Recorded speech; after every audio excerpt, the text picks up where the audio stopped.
controls, your lanes are now ready. If you could push your start play button on your console, you may commence your block of games. Thank you very much.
Vi skulle öka träna i 2 år på det. Jag ökade som Johan. Han har rätt bra klass. Bra humör.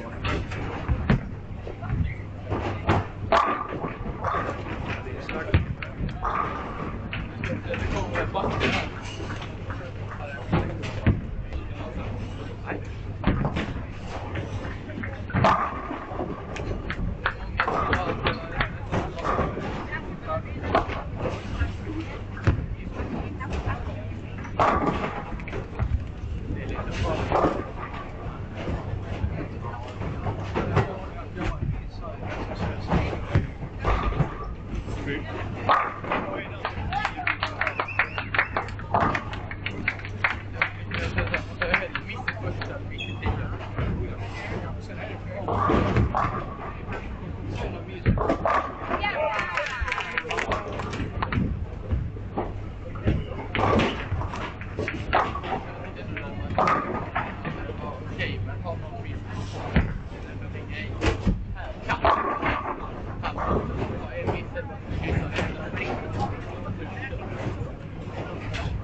guys that are watching, you're watching one of the stream channels, one of the live channels here, and 4 of the lines here at Olympia Bowling, and Jesper actually have all 5 of them in front of us, so we might talk about something that you actually don't watch, but yeah, what can we do?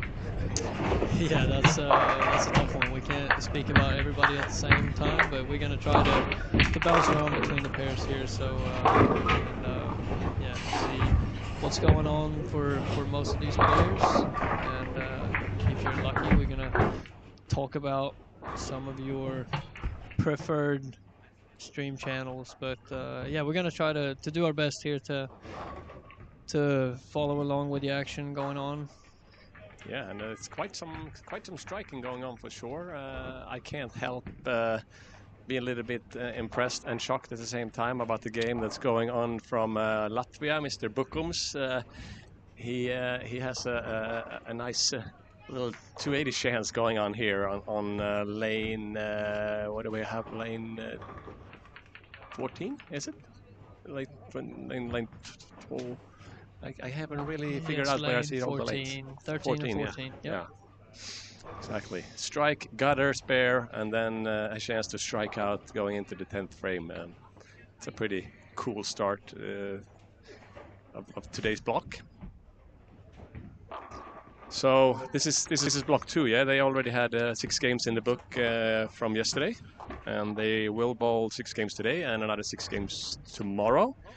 And after that, we will cut to top 16.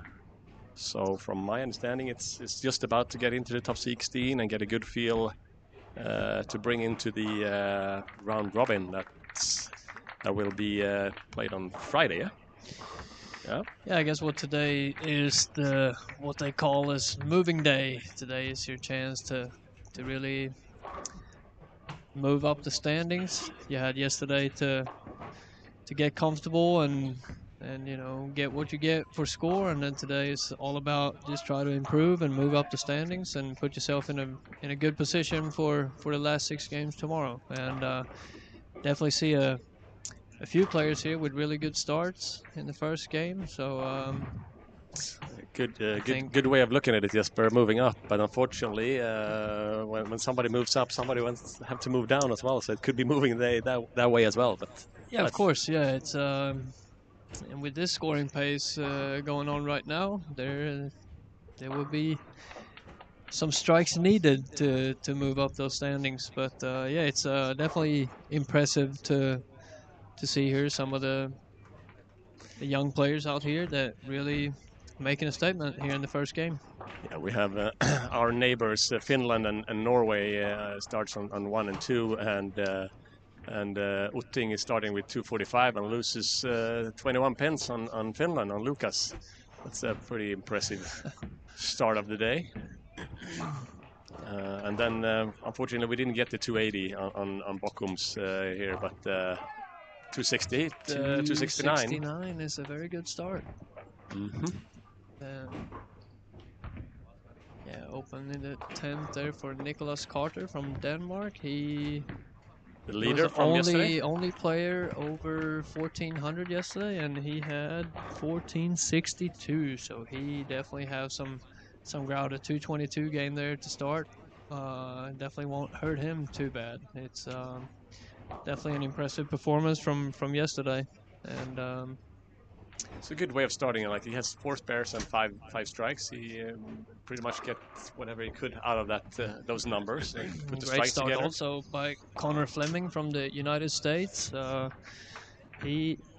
believe he was struggling a little bit yesterday. Yeah, he was. In 26th place going into the day. So 257 the first game here to start is definitely a great way to start off the day and start his move up the standings. Good moving day start. Yeah, and obviously carrying the shirt of USA normally puts a little bit of pressure on you, because just to get here to represent the US out of all the great bowlers there. Maybe that was the thing yesterday. I was feeling a little bit too much. I don't know. It's just a guess. But today he's starting off smoking hot for sure. Yeah, we just know that we have watched enough of the American players to know that he have definitely had some really good performances to even get here, like you said. So yeah, I'm sure this is a little bit more up to his standards. So yeah, good to see him moving up the standings, and yeah, just watching across the boards here some really big games. Like I said, Mikkel from Iceland also with a 256 to start, and Simon from Slovakia 257, 268 for Blake Walsh. Uh, yeah, wow. And on the end pair, of course, we have to mention, of course, our heart beats a little bit extra for our Swedish represent, Robin Ilhamar, who has a chance to get off a hot start as well, can get to 259 going into the 10th. Yeah, and he last week claimed the gold at European Championships in the Masters. So yeah, he's probably feeling some big confidence here, and yeah, I believe that just from being in different championships around the world, I've already seen some of these players, so they probably have some experience already from adult tournaments and all that. So these kids can definitely play. Yeah, and I mean, some of them really are kids, and some are getting close to grown-ups for sure. It's under 21 for this championship, and we talked to the Scottish team at lunch, and I have bad on me. I don't remember the name of the female player, but she was 14. She had 6 more years to go for this type of championship, and that's pretty cool to be here already at 14. I don't know if that's the youngest, and maybe we can get an answer from our tournament director. Look, he will have to check. Mike Seymour, our tournament director here, has to check that. But 14 is that's a pretty young age to get out That's here. definitely very cool, and some great experience for her. And I'm sure we will see her in a lot of these championships in the upcoming years, and maybe also in the European Women's Championship or something like that. Gain this experience from these kind of events at 14 years old. Yeah, that's definitely awesome. Get to represent your country at such a young age, and get to learn more from meeting and bowling against other players from around the world. That's definitely some of the best experience you can get. So yeah, awesome to see that she already have the abilities to be here and compete at 14 years old. That's very impressive. I had the opportunity to bowl in 2 of those when I was around this age, but it was U23 at that time, so 2 was big for me. But she will have a lot more chances. And we got another strike from Robin. But just to touch on age and stuff, but do you, Jesper, think that a lot of those guys using the two-handed technique that you are, would you say that it's easier to become good in a younger age, or do you think that matters or not? Yeah, of course. I feel like it's beneficial in today's game with the more power you can create will give you a slight advantage, and with two-handed technique, that will be way easier to achieve. So you know the younger generation nowadays they become decent really fast, but then it's not about being decent in bowling. It's about taking it one more step, and but yeah, for sure, I feel like that's why we see a lot of young players, that they're not 20 or 21, they're even younger than that, and I feel like that has a lot to do with it. And I seen just walking around and watch the females play, there are a lot of two-handed female players, which I think is pretty cool. That is starting to get more and more common in female bowling as well. Obviously, here on the male side of things, there will be. I haven't really counted yet, but I would be surprised if there is not close to 50% using two-handed. So Yeah, pretty cool if you ask me. Yeah, absolutely, and I think I agree with you there. I remember the biggest problem there was actually to get a good fit and don't squeeze too much with your thumb and stuff. So it is I think for sure easier to take that first step to get to learn how to rotate the ball and start striking and become a better bowler quicker. I think with the two-handed technique, but then again, it's after that it's a lot of things you need to learn to become great.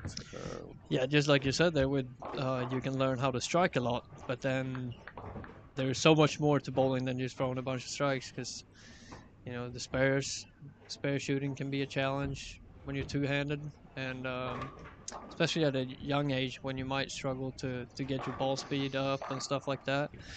Accuracy and spare shooting is when you start to figure that out, that's when you can become a pretty scary player to face. So Yeah, I mean, being a friend of you and watch you grow up, it reminds me a little bit when you look at this. There's a lot of striking, but so maybe there's a little bit of too much missed spares as well. And I think you could relate to that in your younger ages. yeah, 100%, and it's all about you know find a way to take the next step of your career and your journey. And for me, spare shooting was definitely one thing that I was struggling with pretty bad. But when I really learned how to shoot spares a little bit better and be more accurate, that will also help your striking, and you will be more comfortable in general when you don't have to be afraid of leaving those 10 pins or 7 pins or anything like that. That's just another task ahead, and when you figure out how to be a good spare shooter and not give pins away by missing spares, that's when well, that's probably the next step for a lot of these players, even though a lot of them are good enough already and they're that far ahead in the development of their career to learning curve. Learning curve. Yeah, that's probably a better word, but yeah, they always gonna be a factor if they can make their spares. And I think, I mean, obviously there's a lot of points in it, but a tournament like this with 3 days of qualifying and then a really tough round robin with 60 games over the week, there's a lot of, like you said, like stress and stuff to be able to take that away with not open so many frames, because we all know we get kind of pissed when we miss, huh? Oh, so yeah. it's nice to not have to get angry that much and use as much energy and stuff like on that. So I guess I had to hear it from older bowlers when I was young, so I guess that's what we're gonna try to let them know also. It's worth working on a little bit more than they probably do. Yeah, for sure. And then by the end of the block tomorrow, I'm pretty confident that it's going to be pretty tight around the cut line. And if you look up the stats for the players around that cut number, there will be the player with the best spare percentage and stuff like that that will make it through. That's normally how it plays out, because all of these kids can definitely strike a lot. So it's about who gives away the fewest amount of pins, or the least amount of pins. So, but yeah, we'll see. I can give a little shout out to our Swedish friends at Lane Talk, because they gave us a chance to actually keep up a little bit more with those stats. And since I started following my own stats, I actually was a little surprised on especially one thing. I was missing the 7-pin more than the 10-pin, and I sure didn't have any idea about it before I started to collect my stats. And yeah, that 7-pin is hard though. I used to miss a lot of those too. yeah. But yes, you used to miss it, and now you've been like top single pin shooter for a couple of years on tour. So that's pretty cool. Well, let's talk about something else. Yeah, let's talk about what we have in front of us here. Yeah. Because now the first game brought us a lot of strikes, but now they they change pairs and they have to follow some kind of transition here, and we see a lot of urethane balls going down the lane, which can make the transition a little bit funky sometimes. So I think that's a great subject. I've been thinking about it too, because the really high scores on the fresh, you are a guy that throws a lot of urethane, and obviously you're left-handed, so you don't have that amount of traffic. But would you think that the lanes will break down to a part where it gets trickier, or will it get easier, you think?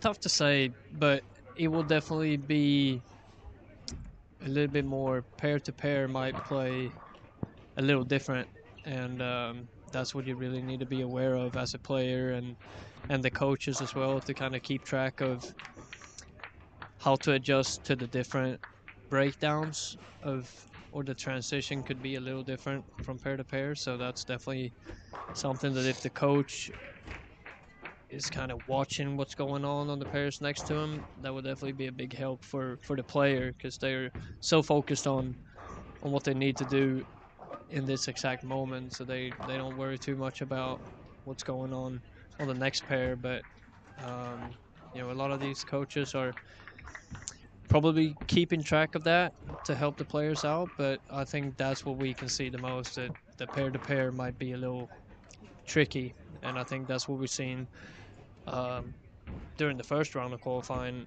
as well, that you've seen some really big games, but also some low games in there. So if you can be on top of that transition throughout the block, I feel like you can definitely score some really big games on this oil pattern.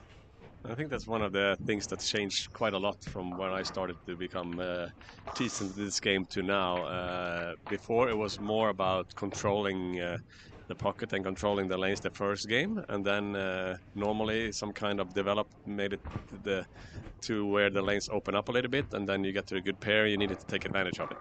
And now with the amount of urethane, it feels like it could be there's multiple times happened to be the other way around, when you actually need to take advantage of the fresh back ends and all the stuff to strike on fresh, and then the lane carries down and it gets a little rough in the end. Yeah, for sure, and that could definitely be the case here today with the amount of urethane going down the lane. So that will be interesting to follow along here and see how the players handle the challenges that they will face throughout this block right here. And a few great starts again to this game. Robin from Sweden starting with a spare, and then a free bagger, and Max Lorenz on the same lane, 4-bagger to start, and Hassan Kasem, free bagger, and then he's got a 2-8 conversion to look at right here. Talking about coaching and stuff before, and Max Lorenz, his dad, Peter Lorenz, has been coaching the German national team for quite some years. So he has an experienced dad as a coach. So that might be a big thing for sure. Especially at this event when it's only singles, the coach really had to focus on one player at a time. So I feel like the coach and player relation here will be that could be a big key for success as well. During a normal championships, the coach have to take 4 or 6 players into consideration. It could be a little hard sometimes on the coaches, but came in a little high there for Max, but got a big 4 to look at. But hopefully he will just take the count here and not lose too many pins on the count with a double in front of it. So I think Max had he might have been a candidate to the German national team in the Europeans the other week as well, but I heard he had this last week in school and then this, so he couldn't really do both. But he's bowling with Robin, who has been on the road already for 2 weeks with the European men's, and now this. So I guess it's nice for him to at least be in his home country. But it's quite a task to be on top of your performance as long. You would know. It's definitely a challenge to try to get a little reset and regroup. But I mean, Robin is probably loving life right now. He had a great finish to the European Championships last week, like you said, and then get to compete in his own country for Sweden. That's pretty awesome. So yeah, obviously as Swedes, we we really hope he will do well here at this championship. And Absolutely. yeah, If I should really know this, but I think he's the title defender. Yeah, didn't he? I think so. Yeah. I'm pretty sure he won last time in Yeah. Peru. So he for sure has some pressure on, and that's another thing with having a single championship like this, that there's nobody else to help you out. So all the pressure on to keep in this case, the Swedish flag high up there, and there's a lot of great bowlers, so it will be tough to defend. But yeah, I've seen what he can do, so he will be a guy to beat for sure. Yeah, and he's one of them really hard workers that he's taking his bowling very seriously, and that shows now. He's really gone from being a really good from time to time to always be that factor that we mentioned earlier. He's a pretty good spare shooter, and he definitely not afraid to strike. So yeah, it's been impressive to watch him the last couple of years, and how he have developed into a top player. So yeah, it's going to be interesting to see how he can manage himself throughout this week, and yeah, we hope he will do well. Let's switch from the end pairs to 5, 6, 7, 8. We have a front five. That guy is for sure not on his home soil. It's quite far away. It is, yeah, and he had a very good first game today as well. So front six now. So Blake awesome Walsh. start. Yeah. Awesome start for Blake today. You think our dear friend Mr. Balmo has some part of his success, that he's actually bowling outside his country now? I think we don't have to ask him who is his favorite bowler. He is almost guaranteed. He's been looking up to Belmo growing up, and yeah, now he's out here representing his country. It's going to be so cool. We had the opportunity to actually go to Australia to bowl a championship a few years ago, and even though we didn't really do very good at that championships, it was still an awesome experience to get to travel.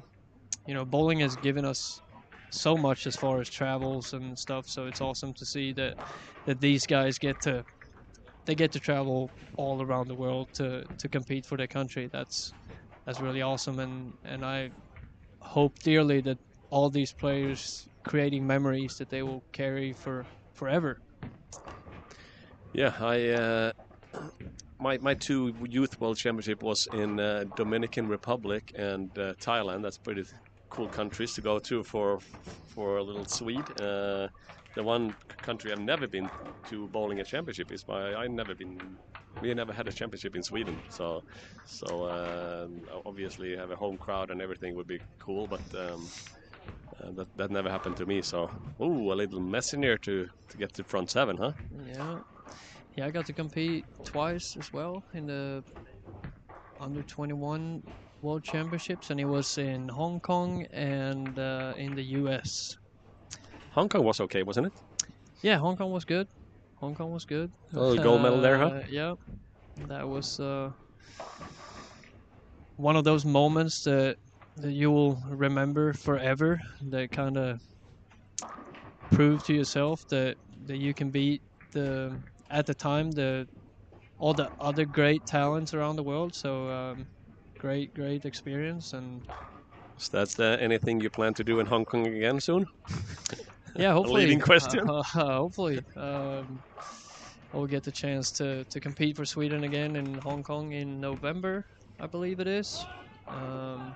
Yeah, definitely have some good memories from there. So I hope I get the chance to come back. Last time we were there, we almost got there. Like you, me, and Wetterberg lost in the semi-final in the trios. Yeah. Yeah. It was a tough lose, but yeah, bowling for your country is pretty cool for sure. So and to put on top of that with traveling and see the world and see friends, I think the camaraderie in bowling is pretty unique. as we actually bowl more against the lane and the pins than the opponents. So we have a lot of friends over the world, so that's cool. Yeah, absolutely. And like I said, I hope that all these players get to create memories and friends that they will last a lifetime. So it's fun to see so many countries represented here in Sweden, and I mean it's a great honor for us to sit here and just chat about bowling and a little bit about what's going on in front of us, but also talking out of our own experiences that we have got to see and do throughout the world, and Front eight. it's all through bowling. So it's Yeah, great. it is. Absolutely. Yeah, like front 8 on Blake Walsh on lane 5 and 6. Yeah. Also, yeah, we definitely got some good starts again. Another Ben Pettit from New Zealand on lane 1. Also really far from here. It's even further travel than Aussie. Those guys have spent a fair amount of hours on the airplane to get here. We are happy to have them for sure. If I'm not mistaken, Ben is actually in college in the States, I think. I'm not 100% sure of that, but I met actually Ben when I went to Australia a couple of years ago to bowl an event down in Tasmania. I met Ben, and I know that he was talking about having plans about trying to go to the U.S. for college and get some of that experience and to get to be in a place where bowling is a little bit bigger maybe than back in New Zealand. So I'm pretty sure he's actually in the U.S. right now for school. So well, that makes it a little closer, but it's not very close. they still probably have coaches that travel from New Zealand, so props to them anyways. Maybe family and friends as well. So yeah, it's hopefully they will enjoy the time here in Helsingborg and I mean, we're talking about this city. This is the place where I host the Lucky Larsen Masters and where you just won it a couple of months ago. So this center and this city have a pretty special place in for sure in Swedish bowling, but both for me and Jesper when it comes to things that we do. A lot of the big tournaments we bowl has been here. My first really big win was actually in this center 2003. So it's has a special place in our heart. yeah, it's awesome. While we were watching that tough solid 9 for Blake there on the front 8, that's tough, but if he can make this pair double in 10, that's still a very good start to the day with 250 the first game, I think, and then a 270 here maybe possible.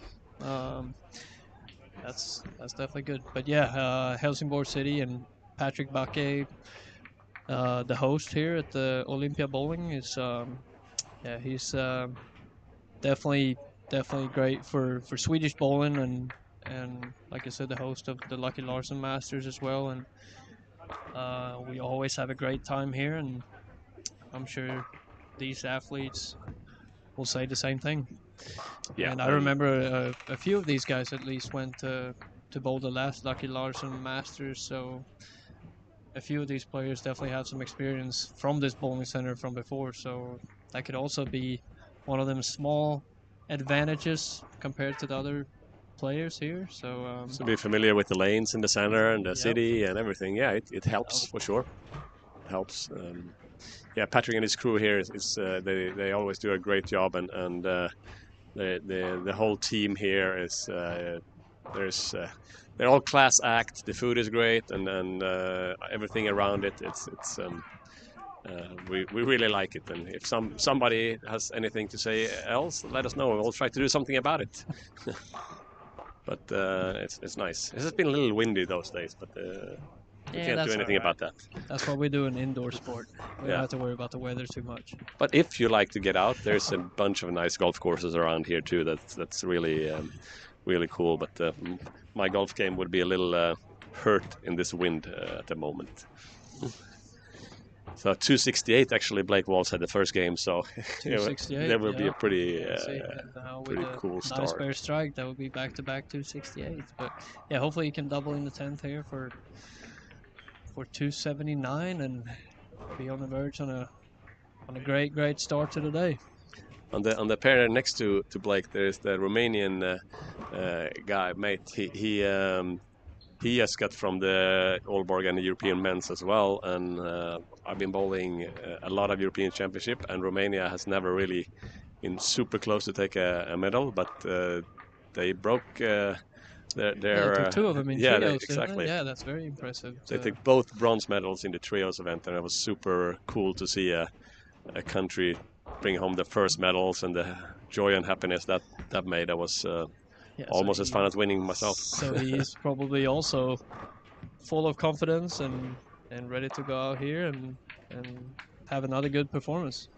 Yeah, I mean, when we started running around and bowl tournaments and championship, Romania was never to count on, but here they are. Now he's sitting at 12th and doing good. So it's cool to see new countries and new guys coming out and perform for sure. Yeah, it's awesome. And if I'm not mistaken, he also got that first strike in the 10th. Good double there in the 9th and 10th. Yep, and there it is. So possible 217 for him. Won't hurt nobody. Nope. We did talk a little bit about the lanes changing and carry down and all that stuff on left to right, and I haven't watched spares and I haven't watched Matthias from Norway on lane 3 and 4 the last couple of shots, but he's one of those guys that I know he's a right-hander, but you never really know if he's bowling as a righty or a lefty. He can do anything he wants with a ball, it seems like. So yeah, pretty impressive to watch. But yeah, watching Connor here and see if he can save this game a little bit. Had some rough time with the spare shooting this game. Ooh, those messengers that doesn't really exist in my game, but it's cool to watch. Saar here from Estonia as well with a big 269 game 2. Yeah, that's great game for him. It's a huge one. And make that 268. Maybe he didn't want that last pin. So 268 is good enough. Hopefully. See that on, let's see, what lane is that? That is lane 5, right? Michael from, is it the Philippines? That's one game that's Martin Larsson style right there. It's 220, no opens, didn't give away, no pins, just spare train with a 4-bagger in there. Perfect bowling game right there. Good, and good grind. Yeah. We have 269 for Blake. So 268, 269. I'll take that as a start for the day. Really good. Okay, let's go to the 3 and 4 there and watch Matthias from Norway and Connor from stage. Yeah, good save there for Connor. That's another thing that I would say getting from tour experience is, I mean, he saves that game to 186. I know he's not happy with 186, but going into the 9th and 10th there, it could have been really bad game. Yeah, they could have been 150, 160 easily. Yeah, those 20 pins or 30 pins, that could be the difference maker at the end of the day. Yeah. So yeah, great save from Connor there, and hope he can bounce back again. He had a good start to the day. So here you go, back up from Matthias. Yeah. Yep. Ooh. Oh, slapping it out. Yep. That's one of the things maybe with this youngsters, you see a little bit more energy than we can deliver when we are on the lanes. Mikael as well here on lane 8 from Iceland. Didn't quite get that one, but 245. He also had a great game to start the day. So and he was below the cut line, I believe, coming into today. So great start for him. Yeah, 2 big games. He had a rough day yesterday, but 256 the first game today. 256, 245. That's an awesome start to the day for Mikael from Iceland. Yeah, he had a 148 game yesterday that took him down quite a bit. All the other ones were around 190, 20, but now he's taking moving day seriously. Yeah. There we go. Cover that spare for a 245 finish. And Simon again from Slovakia with a 258. Didn't we say he had a good first game as well? So yeah, some really big scores here to start the day. We'll see multiple 500s the first couple of games.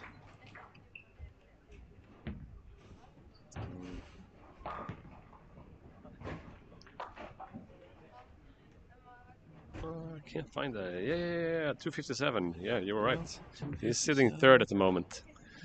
Yeah, that would definitely. Slovakia is sitting third. Simon. Yeah, that's awesome. Lucas Vandenen on the end pair, down on 19 and 20. Another player with some experience, both from the adult Finnish national team, but also from the PBA tour. Has been over in the States trying his luck. So definitely an experienced player for his age, and I think that pretty much sums up watching his game right here. Could still shoot 213 with a double in the 10th, but only 3 strikes this game so far, but still 2-0 with a spare, so that's probably even more a Martin Larsen game, that one. Just the double and then marks. But again, you know, about staying clean and cover the spares on the pairs that you don't really match up, and don't let those games be in the 150s or 160s. But Lucas actually bowled Robin last week in the semifinal in the Masters at the Europeans. Yeah. And we just talked about it there. That might not be the last time those guys will battle on the lanes. Maybe even later this week. We'll see. 7-10 in the 10th for Jeremy Wong. Hong Kong, that is brutal. Good shot, but it's a tough, not a nice result there in the 10th. Tough lane. Always hurts the most in the 10th.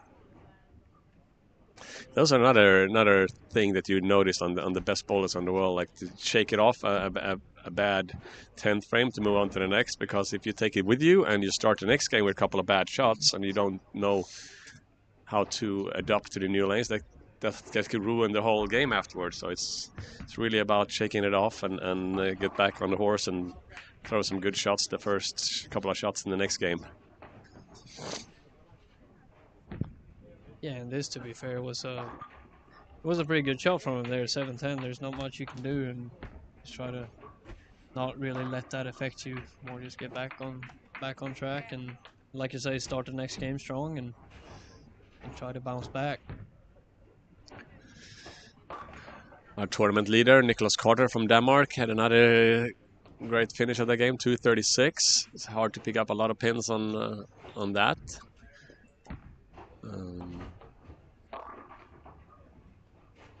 I mean, still high scoring, but it feels like maybe a little lower than the first game. What do we have here? We have this on lane 12. We have a 255 from Nicholas Malta. Yeah, there's some good bowling and a lot of great talent out on the lanes for sure. It's scary to watch some of these guys, because in no time they're gonna be hunting us. Well, they already hunt me down, a couple of them, that's for sure. But no, it's yeah, it's amazing to have the opportunity to be down here in Helsingborg and watch the future of the sport go at it here, and you know, like we're sitting right now. Yeah, you sit here and talk a little bit about bowling and try to follow along the action, but we're fortunate enough to have all the screens in front of us to where we can see everything that's going on. So that's pretty awesome. Yeah, and tonight we actually we will enter the lanes a little bit and have some fun with some youth bowlers from around the area. Hopefully there will be some of those guys competing, hanging out too. But we will have a little fun on the lanes and off the lanes. That's another thing that Patrick and Olympia Bowling and his crew is really good at, making the players have a good time and relax, and maybe stay for some good food. And we have an old friend of us from Spain, Louis Montfort, here to to host and do some GJ work. So the atmosphere in this bowling center is normally, I'll say, above average. Yeah, it's buzzing. It will be buzzing in here tonight, that's for sure. And yeah, I hope we get the chance to chat with some of the players here and see how they see what their thoughts are on the championships and answer some questions maybe, and just get some time to hang out and talk to them while they're not competing. Obviously, we try to not distract them too much while they're out here and competing. So yeah, but yeah, that will be awesome, and we have some nice giveaways lined up for tonight. So I'm sure tonight will be a very good time for everybody involved. So yeah, hope a lot of the players get a chance to stick around and hang out for a while. Yeah, thanks to our main sponsor for me and Jesper, Storm Bowling Products. We'll give away some merch and stuff that they will hopefully like. And we already have an updated scoreboard. So after 8 games, we have Lucas Vanninen at the cut line. So 91 plus 91, he is now sitting 16 with a 211 average. I have to say it's pretty impressive by Carter. He's averaging 240. That's kind of sick. Yeah, that was yesterday's performance, being in the lead by 80 pins, if I'm not mistaken, in this field. Yeah, that's pretty impressive. Yeah, and then we have Latvia, Bokoms, starting with 5-0 the last these 2 games today. That took him into the cut by quite some pins. Yeah, and you see Iceland here. Mikkel, he's up to 22nd with a great start today. 5-0-1 the first 2 games, so he's feeling it today. He's making moves. Mm-hmm. And yeah, in 29th place we have Mario from Italy. He was here bowling really well at the last Storm Lucky Larson Masters, I believe. He did, yeah. Made it to the match play portion, so he's probably looking at minus 30 right now, I believe. So he need to bounce back here with a couple of good games to get back on track to try to climb towards that cut line.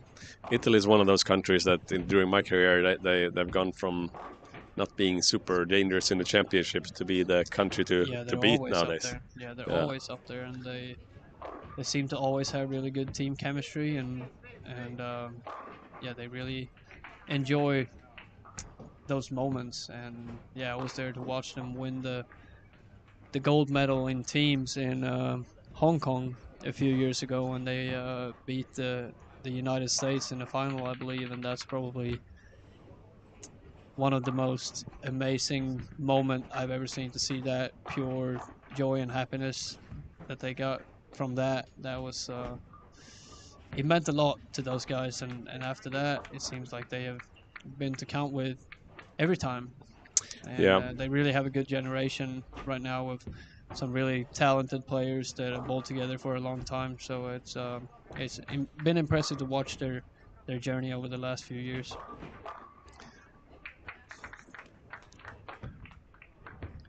It's cool to see a country like Malta has a bowler that's showing world class as well. So that's Nicholas Muscat here is up in the top part of the leaderboard. So yeah.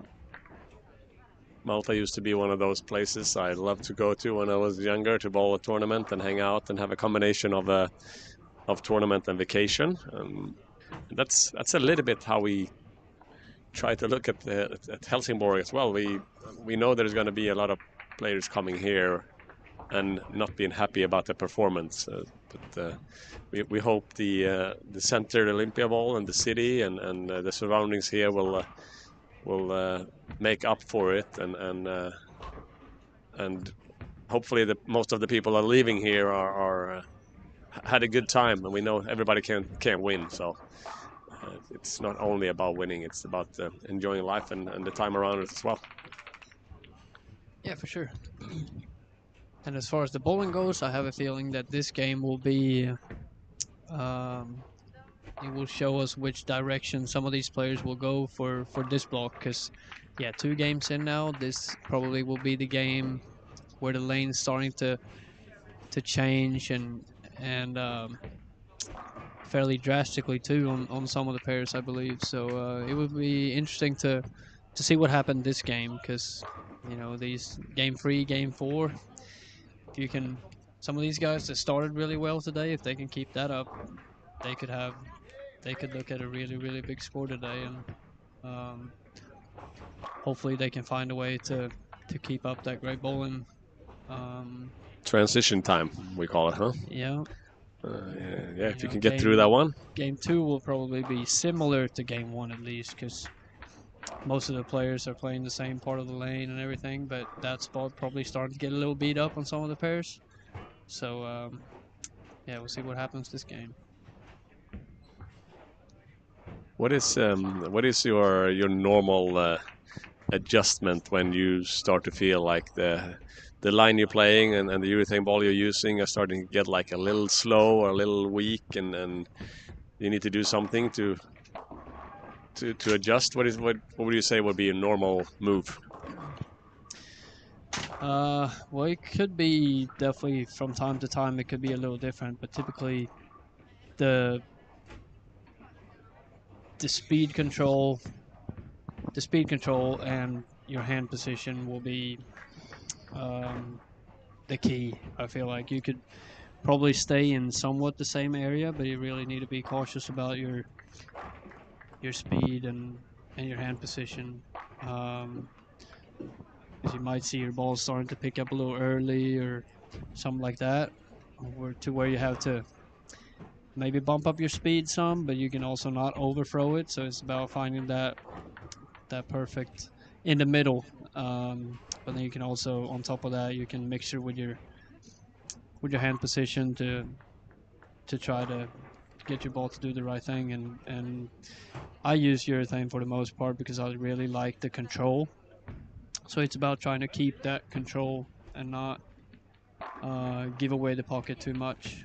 And then also, depending on the scoring pace, how much you need to try to chase to find really big games, or just try to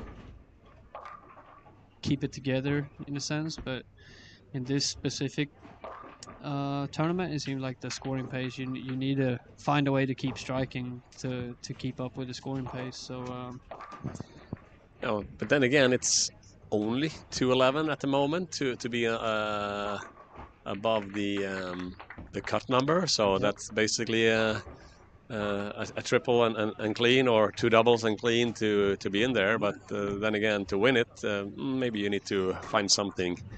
Yeah, but then it's also too late.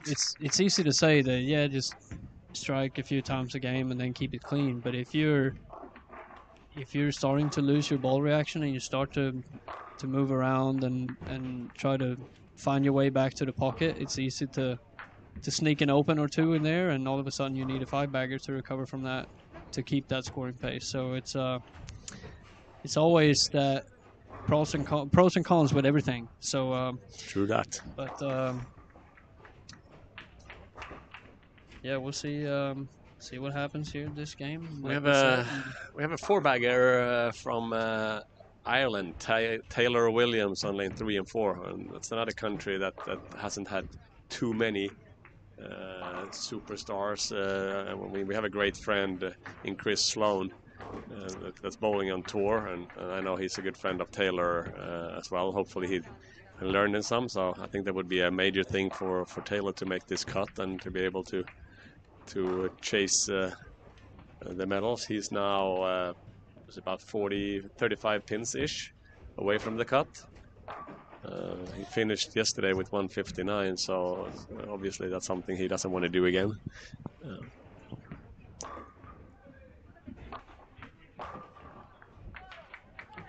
Yeah, and he's also a frequent player on the European tour, and also now been representing the Team Ireland in the European Championships in the past couple of weeks, so he's also out there gaining that experience, and probably one of the guys that we will see a lot of in the future. Yeah, he feels like he's all into it, so that's Yeah, and like you say, cool to see. it's very important to have those players like Chris Sloan that they try to travel with the younger guys and help them to get started on their journey bowling outside of their country. And I did the same thing with you and our national team coach Robert Anderson. Kind of helped me to start my international journey, and show me around and show how everything works and all that stuff. And it's definitely a big key to have people that care for you and to get you started in a sense. And don't have to do all the mistakes yourself. Right. That's yeah. And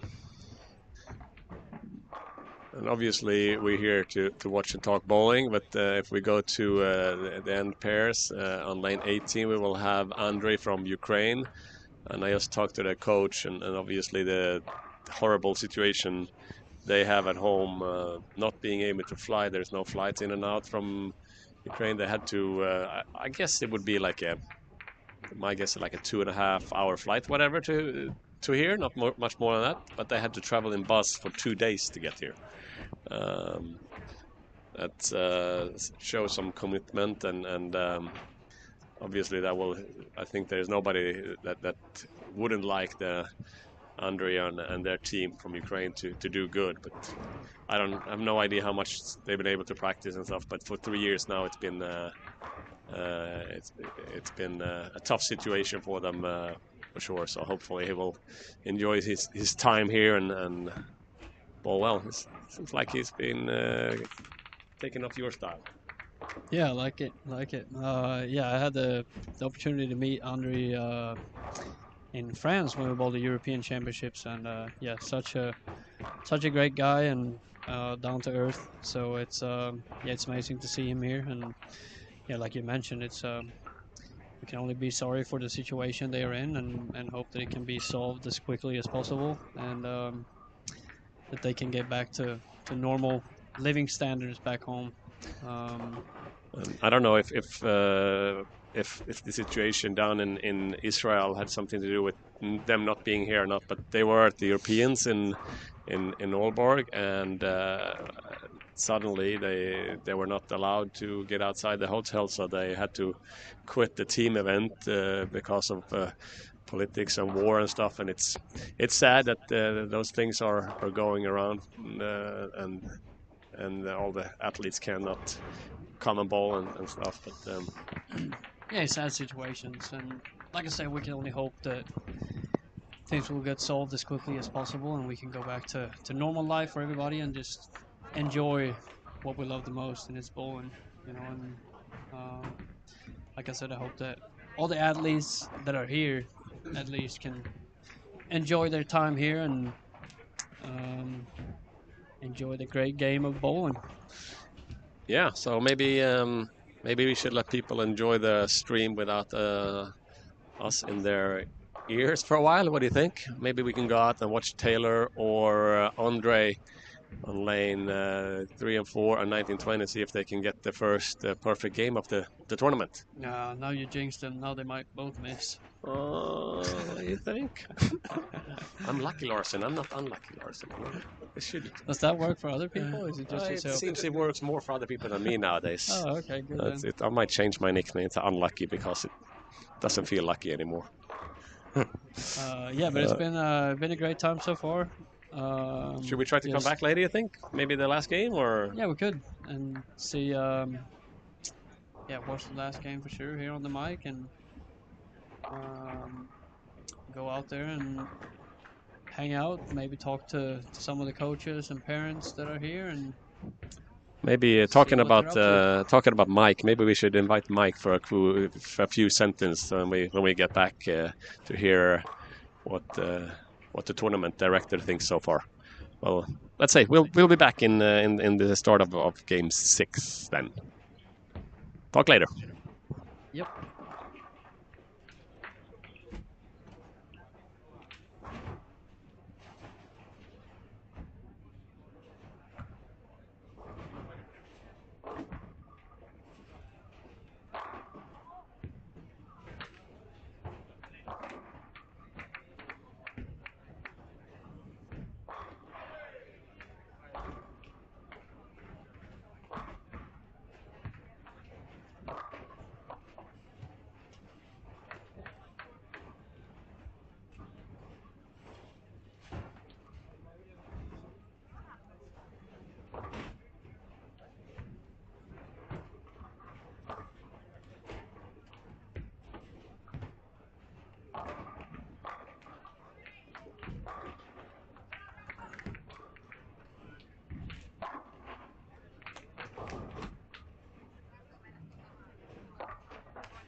Kaikki pois.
Трансляция.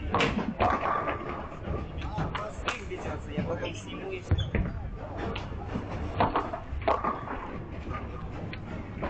Я делаю просто запись экрана, чтобы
Non, mais c'est pas mal.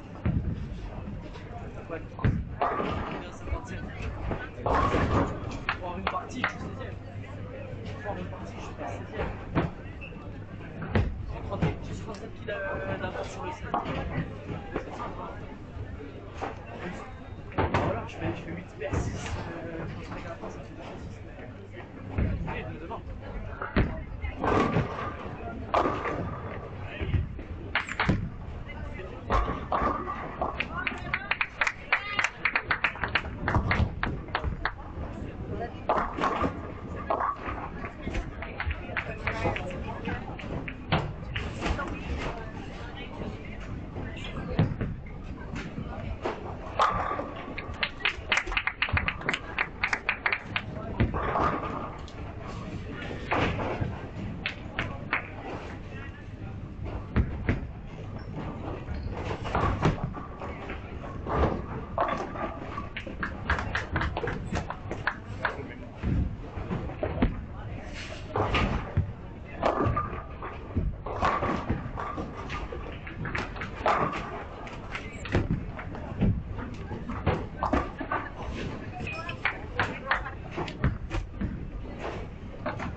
All right, as promised, we're back. We're back.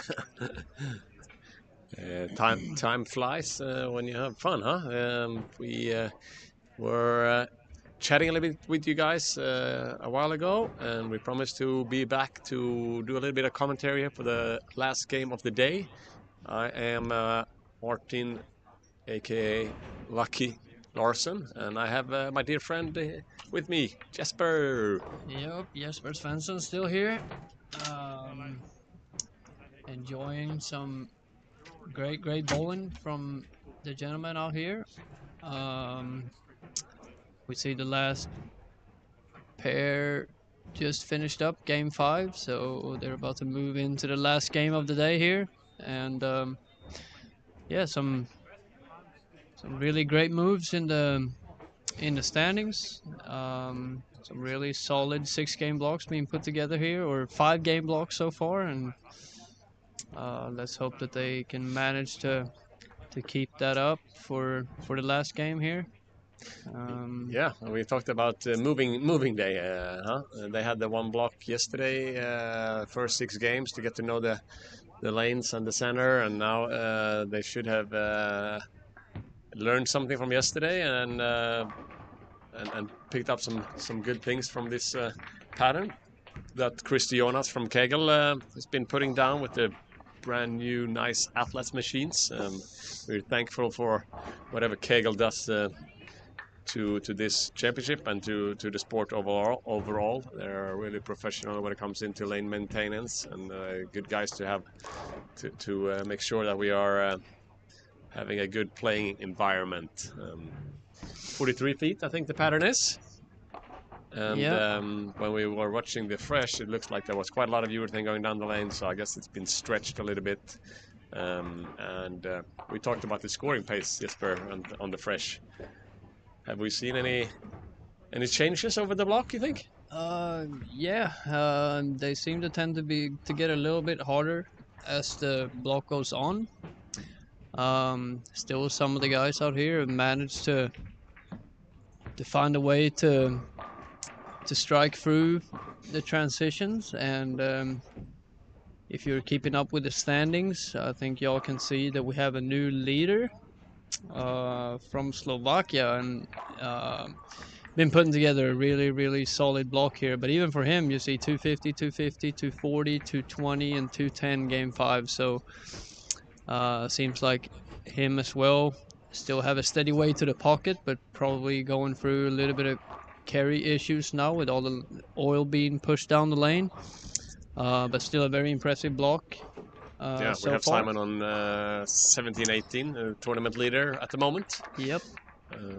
And but if you look at the 5th game compared to the first game, I've seen 240s in the 5th game.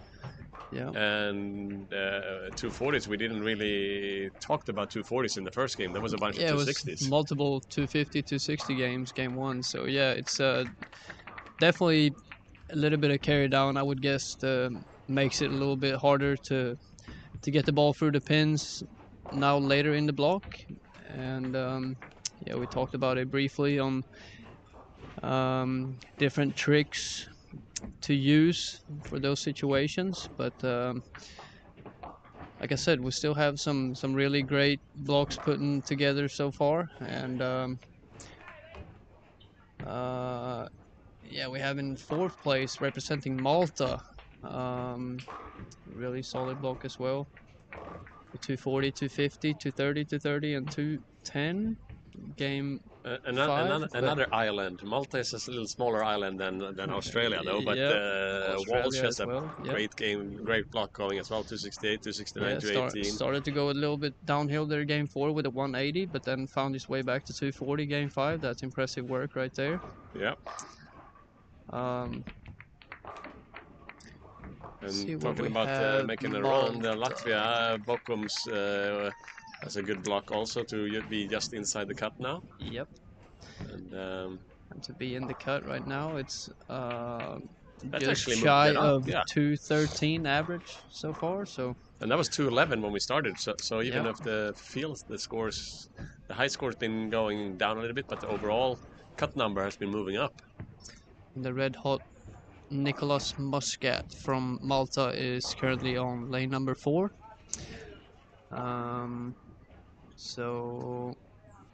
But yeah, your tournament leader again on lane number 17, starting the last game with a double. So he seems to be dialed in and just cruising to the finish line for the day.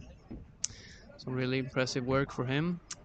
And double as well on 17-18 Blake Walsh. We heard from the tournament director Mike Seymour here that there is some good bowling genes in that one. And his I think I bowled with Jason Walsh was so what was the I think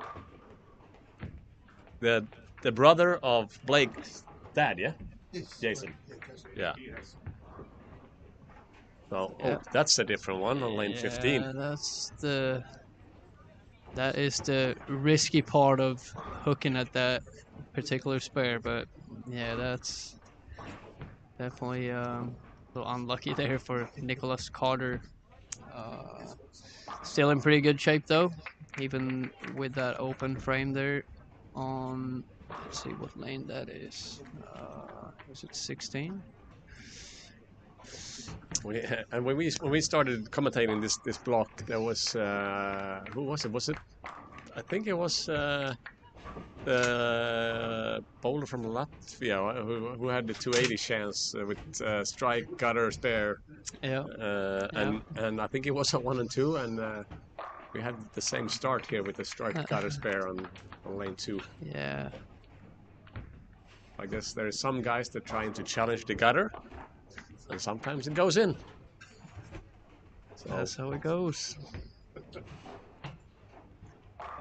And the last thing we did before leaving the commentary before was that we're gonna go out and see if somebody shoots 300, because there was two front fives, or I think it was, and Andre was one of them.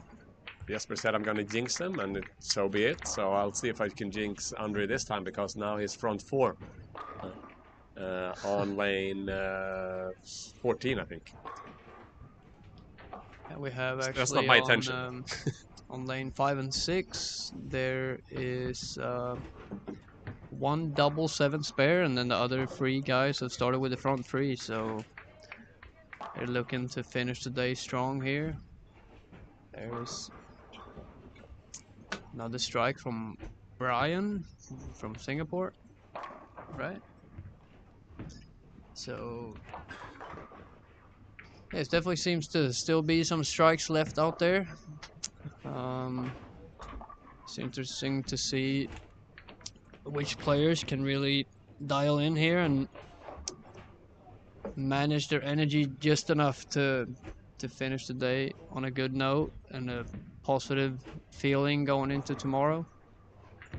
Yeah, it's always nice to leave the lanes with a good feel and get out of the bowling attire and have a nice meal and relax. The boys will be back tomorrow morning. Yeah. To bowl at 9 o'clock. So it's to be a championship. I have to say this schedule is pretty nice. I've been to some where you have to be able to go to bed straight after the block and get ready to get back up the morning after. But here they have a pretty nice schedule actually. They can relax tonight and have a good meal and be ready to finish off the qualifying tomorrow. Yeah, and process what was going on today, and make some adjustments for some that maybe felt like they left some pins out there, and start fresh tomorrow morning. I see a few of the players now have actually switched into backup balls here for the last game. I wonder if that's the players that have the ability to do that. They kind of feel like that's their way to handle the issues that they face on the right side for the most part, and they switch into backing it up from the left side. So that's one trick that I never learned, and but to be fair, as being a lefty, I don't feel like that would be an advantage. You don't want to try our side, mate. No, I can tell you that.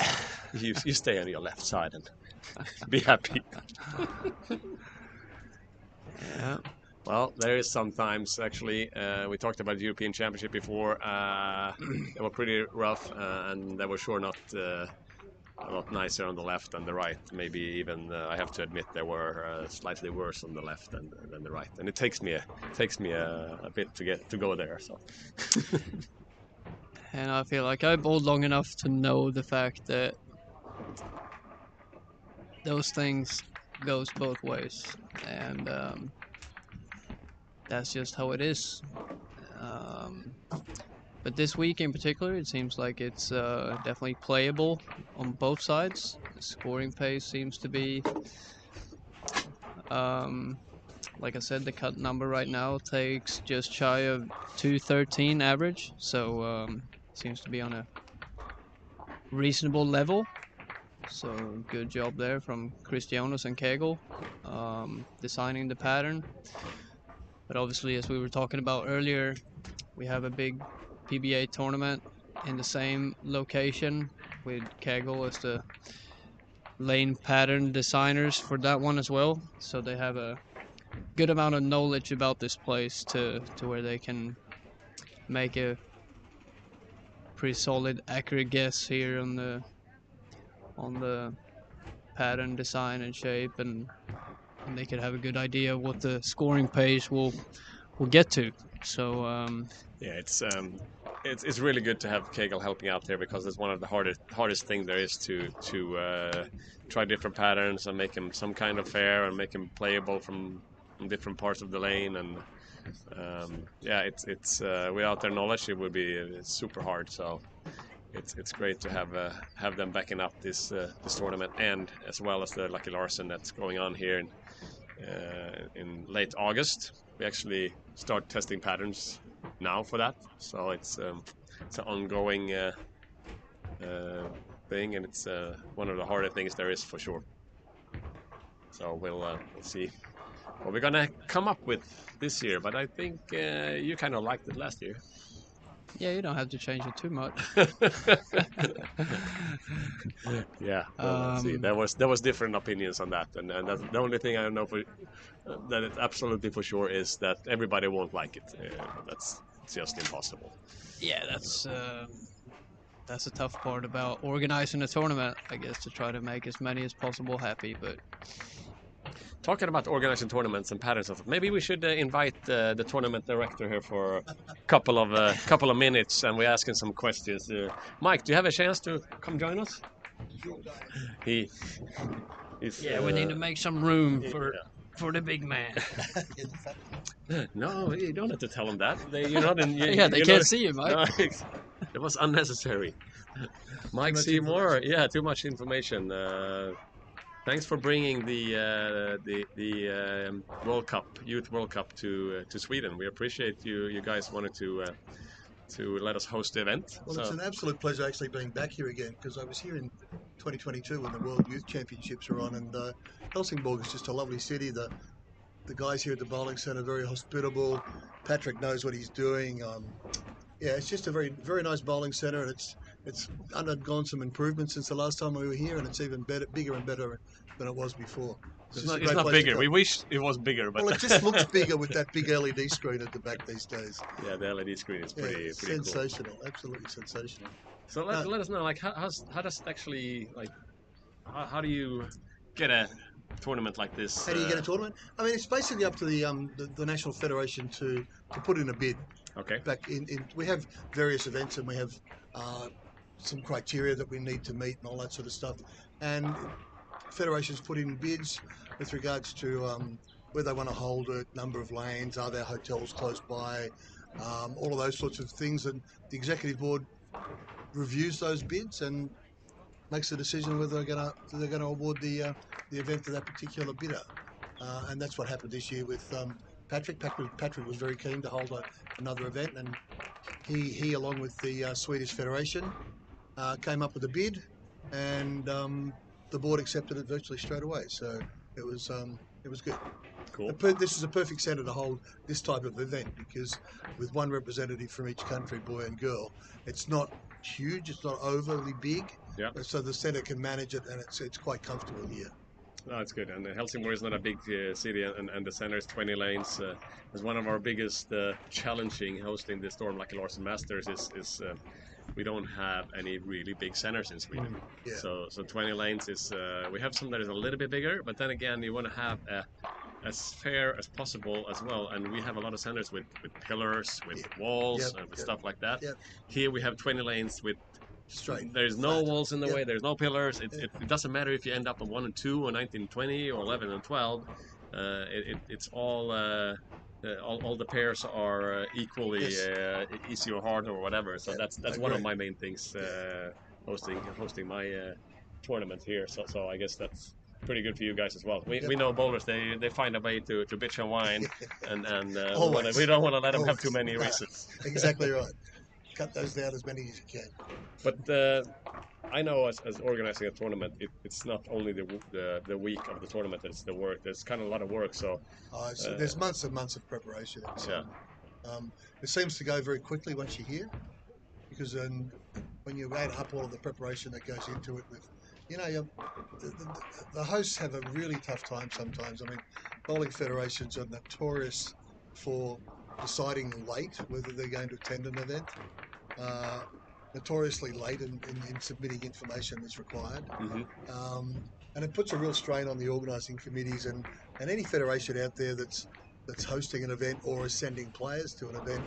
I think they need to just keep in mind the amount of work that goes on behind the scenes, especially if they do submit stuff that's supposed to be by a due date and they submit it late. It does cause issues. Yeah, it's hard. It's actually the same with bowlers withdrawing from squads and stuff. So it makes it harder. Absolutely. And you can understand it's tough for federations as well when the world is in the spot where it is like there is conflicts going. There is absolutely no. We understand that. It's money issues like right now. There's a lot of tough a lot of countries that is in a negative economic situation. Sure. And a lot of countries rely on funding from governments and stuff like that, and the governments are notoriously slow in providing approvals or not approvals for funding, so it makes the federation's job a little bit more difficult about deciding whether they're going or not and putting that confirmation in if they don't actually have the funding available. So we do understand that as well.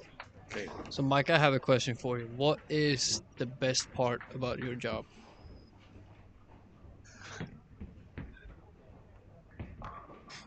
You put him on the spot there. The best part about my job, I guess it's liaising with federations and zones and guys like you to get feedback on how the sport's going and where we should maybe make some improvements, or we can have room for improvement somewhere. And you can only get ideas like that actually physically talking to people.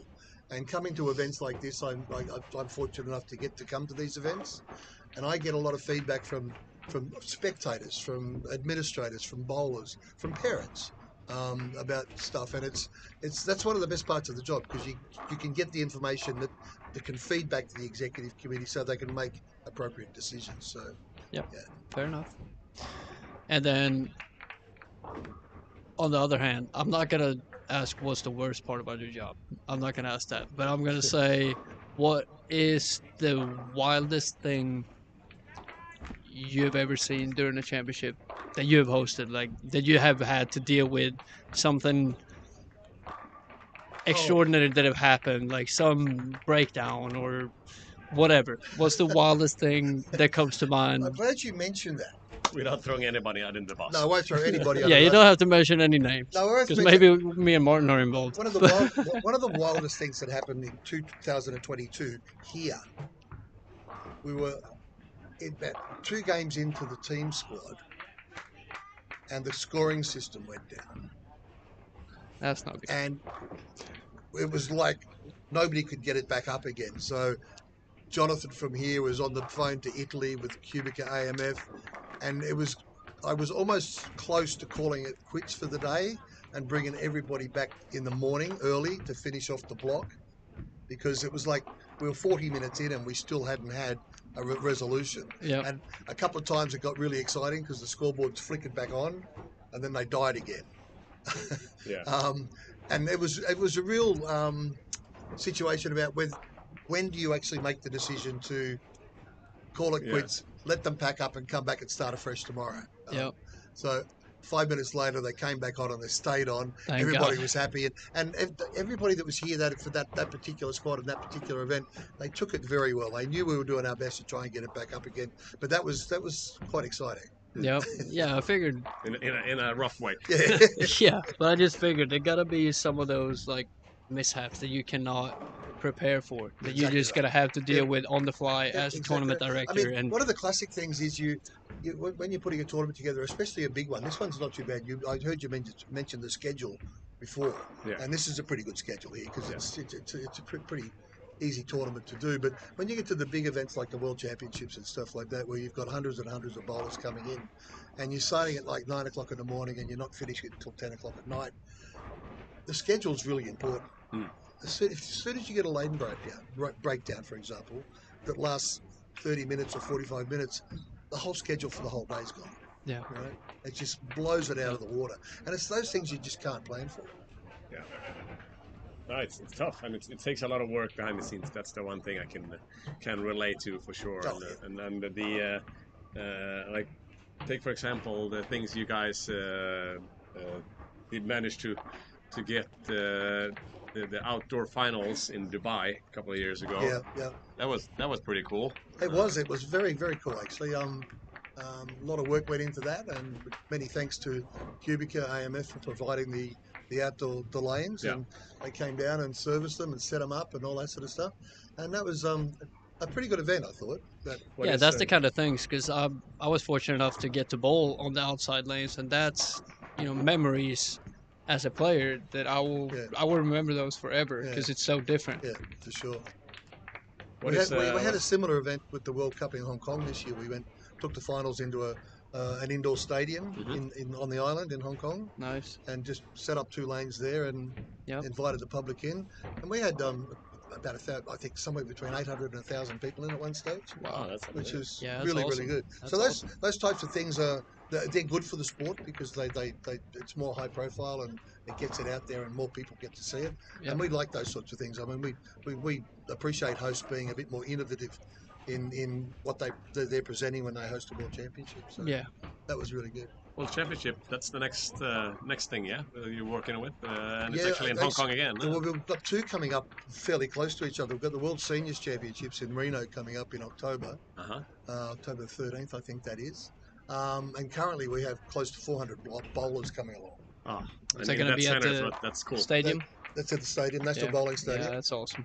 78 lanes. I'm looking for. I've never been to Reno, so I'm looking forward to that one.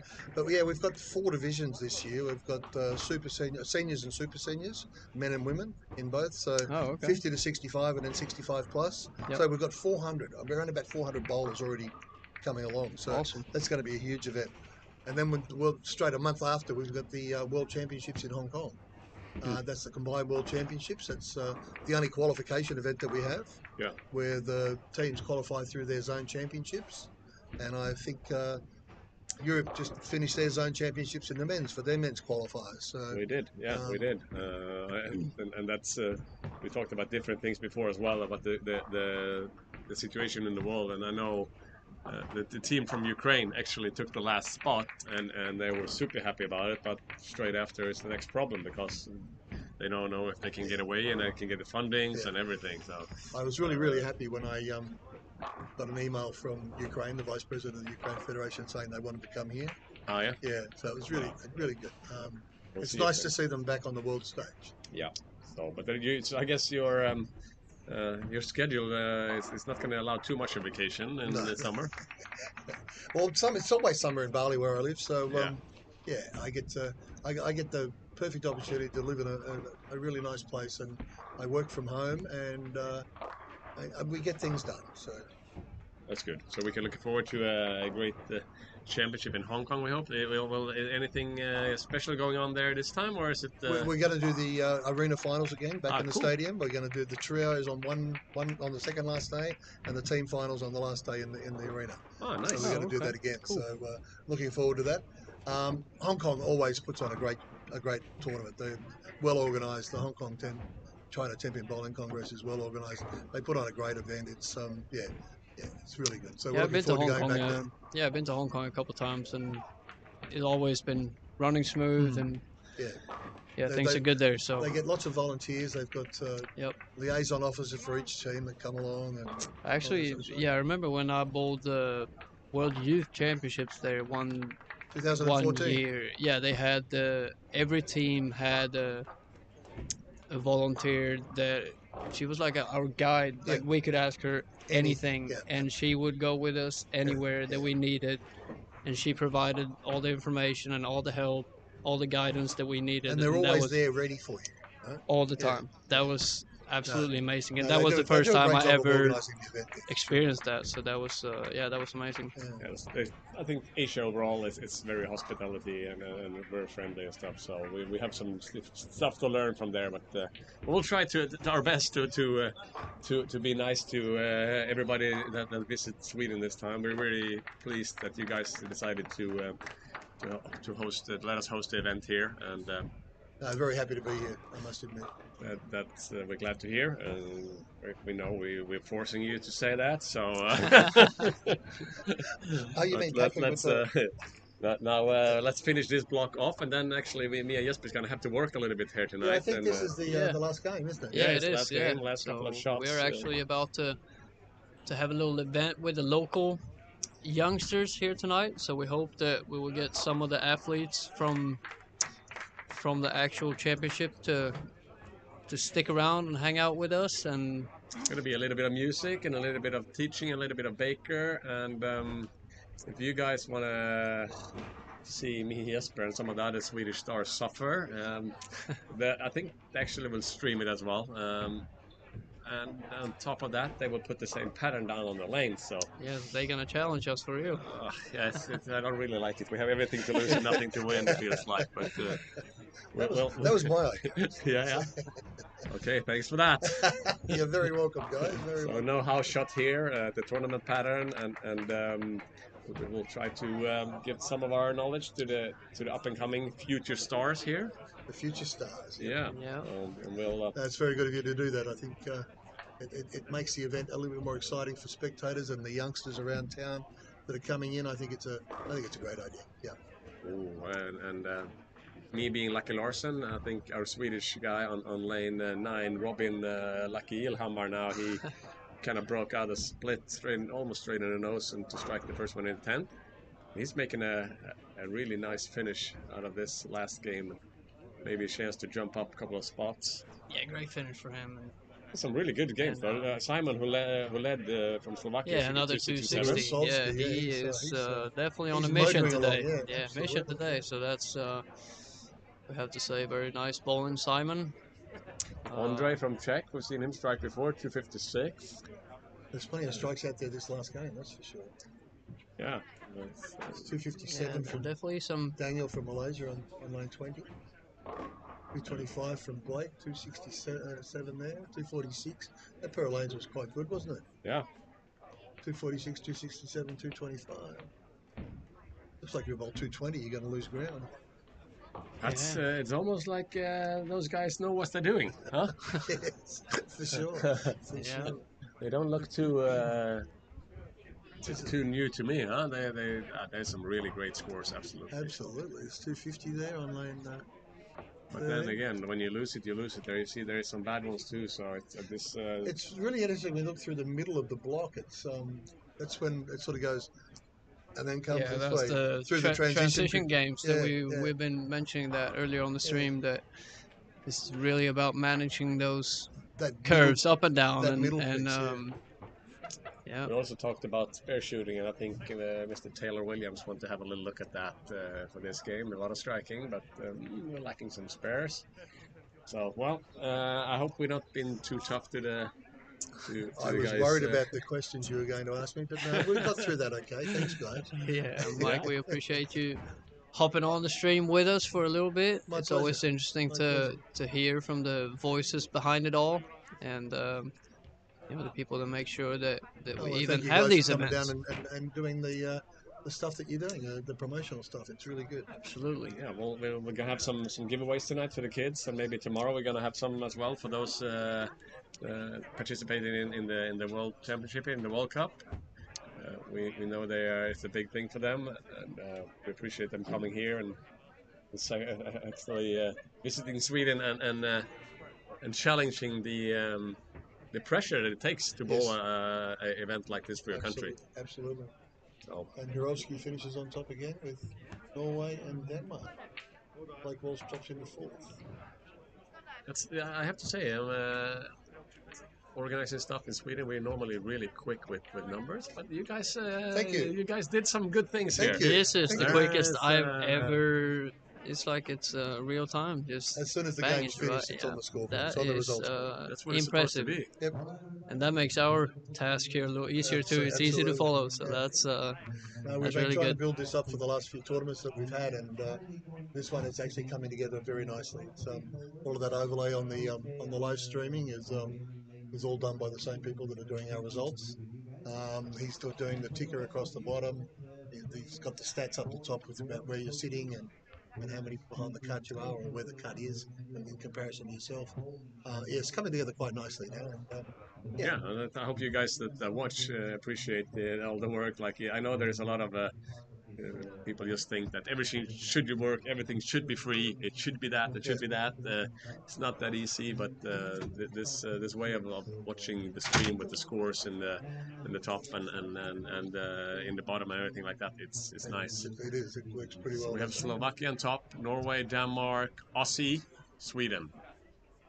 So there's I don't know, we have to be happy our Nordic countries, They're three doing of very them well. up in top 5. Absolutely, doing very well. Malta and Kuwait on 7th. And Saudi's in there as well. I think. Estonia. Yeah, in and 13th. Malaysia Yeah. 10th. Malaysia always good. Singapore, Saudi's 13th. And New Zealand popped into the 16th place. 211.9 is the cut. Switzerland, England. Yeah, New Zealand is inside the cut now. Yeah, I feel like we're set up for an exciting last block tomorrow to try to make a run at the top 16. Just shy of 212 average, like you mentioned. So It's a lot a of guys lot of in the people hunt. with a good chance coming into tomorrow. So Yeah. looking forward to see who can So just a squeeze little through. plug before we go. Anybody that's happy with what they see with the results and the live scoring and the live streaming, please don't hesitate to put a comment on our Facebook page. Let us know how we're doing. That'd be great. Yeah, it's All always nice to- feedback greatly appreciated. So, well, Absolutely. Chris Jonas is gonna run the lanes again one more last time for us now. So thanks to Kegel and Chris Jonas for doing that, and we'll see how rough they are. We'll show Yeah, up we'll and see. see Yeah. if we can find some balls to throw down the lanes. Thank you very Yeah. much, guys. Thank Thank you, you. and thanks everybody listening and watching.